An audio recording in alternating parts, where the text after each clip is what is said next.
4 घंटे ये इजलास जारी रहा है वज़ीर आज़म की ज़ेर सदारत, और इसमें सबसे बड़ी जो चीज़ है कि जो कोर कमांडर्स कॉन्फ्रेंस में कल फैसले किए गए थे उनकी तौसीक़ की गई है, जिसका मतलब ये है कि जो शरपसंद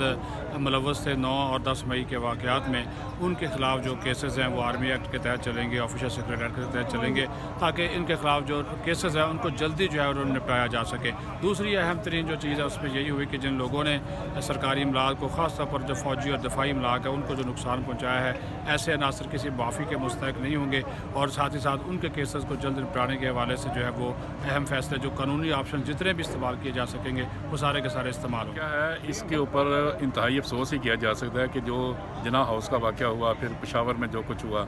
इन वाक़यात के ऊपर आज से नेशनल सिक्योरिटी कमेटी ने सख्त नोटिस लिया और इस बात का इत्तफाक़ किया गया तमाम मशूक़ा की जानिब से, किसी भी सूरत में जो लोग इसमें मुलव्वस थे, जिन्होंने इस सारे मॉब को जो है उकसाया और वहाँ पर हमला किया गया, उनके ख़िलाफ़ सख्त कार्रवाई होगी। लेकिन दूसरी जानिब जो आर्मी एक्ट है उसके मतलब भी, क्योंकि कल कोर कमांडर कॉन्फ्रेंस हुई थी, उसमें जिक्र किया गया था कि इस कानून के तहत जो है वो कार्रवाई की जाए, लिहाजा वो मामला भी आज नेशनल सिक्योरिटी में डिस्कस हुआ, जिसकी अनाउंसमेंट जो है कुछ देर में आएगी कि ऐलान किया जाएगा कि इन लोगों के ख़िलाफ़ सख्त तरीन कार्रवाई की जाएगी। ये बताइएगा कि फ़ौजी अदालतों का क़याम के हवाले से भी कोई बातचीत हुई है? आर्मी एक्ट के तहत जो अदालतों का क़याम है। जी देखें जी, क्योंकि कल फैसला हुआ था कि जो आर्मी एक्ट है उसके तहत इन लोगों के ख़िलाफ़ कार्रवाई की जाए, क्योंकि इन लोगों ने सरकारी इमलाक को नुकसान पहुँचाया, दफाई तनसीबात को नुकसान पहुँचाया था, तो आर्मी का ये मौक़िफ़ था कि ये हमारी डोमेन में आता है, लिहाजा हमें इनके ख़िलाफ़ कार्रवाई करने की इजाज़त दी जाए। लिहाजा वो एक तरीक़ाकार होता है, अदालतें जो हैं वो बन जाती हैं, जैसे ही कोई केस आता है उनके सामने, वो आर्मी कोर्ट्स जो हैं वो बन जाती हैं जहाँ पर ये केसेस आते हैं। लिहाजा उसी चीज़ की अप्रूवल आज देनी थी कि वो केस जो है वो अपना लेके आए थे कि हमारी तनसीबात पर हमला किया गया और ये शरपसंद अनासर हैं, उनकी निशानदेही भी हुई, CCTV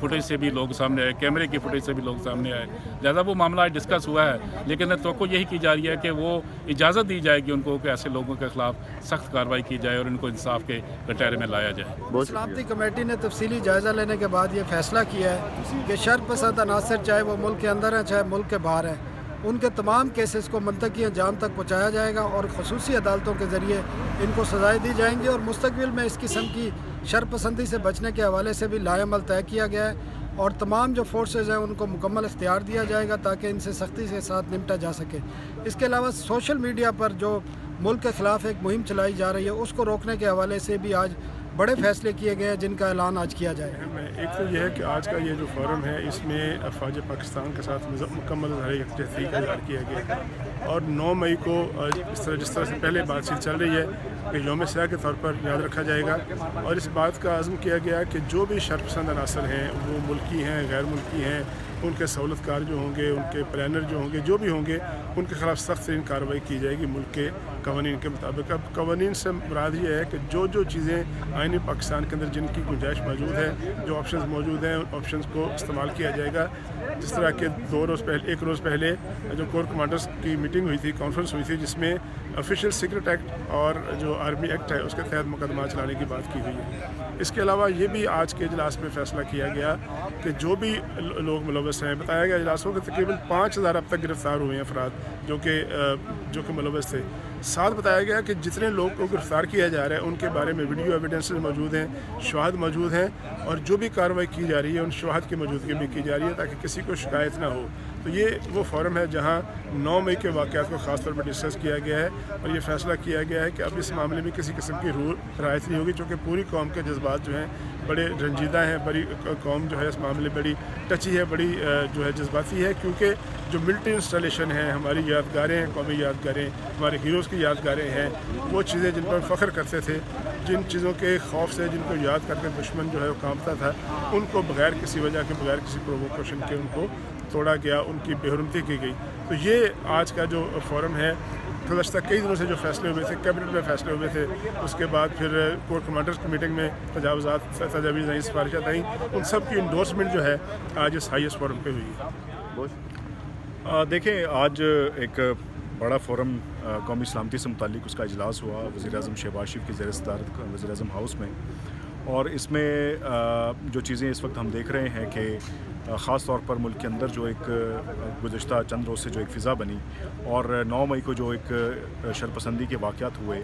उनके महरिकात और उनमें मुलविस अनासर के हवाले से भी इस पर जो ज़राए में बता रहे हैं कि खुफिया इदारों के सरबराहान ने ब्रीफिंग दी है اور ساتھ ہی ساتھ گزشتہ روز ہم نے دیکھا تھا کہ ایک خصوصی اجلاس ہوا تھا کور کمانڈرز کا، جس میں بڑا کمپریہنسو اس کا ایک اعلامیہ جاری کیا گیا، اور یہ بات کی گئی کہ جو شرپسند عناصر ہیں ان کا کلا کامہ کیا جائے گا، ان کو کیفر کردار تک پہنچایا جائے گا، اور اس میں اگر کوئی بیرونی ہاتھ ملوث ہے اور ان کے جو یہاں مقامی جو ہینڈلرز ہیں، ان کے جو مقامی یہاں پر جو لوگ کام کر رہے ہیں، ان کا بھی نیٹ ورک جو ہے ختم کیا جائے گا۔ اس کے ساتھ ساتھ جو ہے ملک کی جو معاشی صورتحال قومی سلامتی کے معاملات سے جڑی ہوئی ہے، اس پر بھی بریفنگ دی گئی ہے، اور خاص طور پر جو IMF سے ہماری چلتی ہوئی ڈیل ہے اس سے متعلق بریف کیا گیا، اور پھر افواج پاکستان اور اداروں کے خلاف اور قومی سلامتی کے اداروں کے خلاف یا سربراہان کے خلاف جو بیرونی عناصر جو ہے وہ پروپیگنڈا کرتے ہیں سوشل میڈیا پر، اس پر بھی زور دیا گیا ہے کہ ان کی بےکنی کرنے کے لیے جو سوشل میڈیا رولز ہیں، قوانین ہیں، ان کے اوپر عمل درآمد کروایا جائے۔ اسی کے ساتھ ساتھ جو قابل ذکر بات ہے کہ ان تمام چیزوں کے ساتھ جب معاشی صورتحال کی بات ہوئی تو معاشی صورتحال ہمارے ملک کی سیاسی